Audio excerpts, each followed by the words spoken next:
மகிழ்ச்சியான குடும்ப வாழ்க்கை யாருக்கு கிடைக்கும்? நம்ம அதை எப்படி தெரிஞ்சுக்கிறது? அதை பற்றி தான் இந்த பதிவில் பார்க்க போகிறோம். ஒரு சில ஜாதகர்களுக்கு தனது குடும்பத்தாரோடு இணைந்து இருப்பது தான் மகிழ்ச்சியான வாழ்க்கையாக இருக்கும். கஷ்டமான சூழ்நிலையோ ஒரு மகிழ்ச்சியான சூழ்நிலையோ குடும்பத்தாரோடு இணைந்து இருப்பதைத்தான் விரும்புவாங்க. வாழ்நாளில் தன்னை தன் குடும்பத்துக்காகவே அர்ப்பணித்துக் கொள்வார்கள்.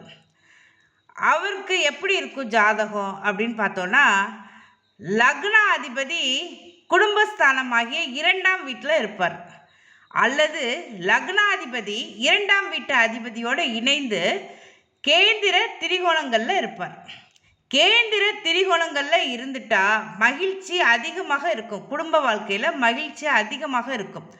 குரு போன்ற சுபகிரகங்களின் பார்வையை சேர்க்கையை பெற்றிருந்தால் மகிழ்ச்சி இன்னும் அதிகமாக இருக்கும்.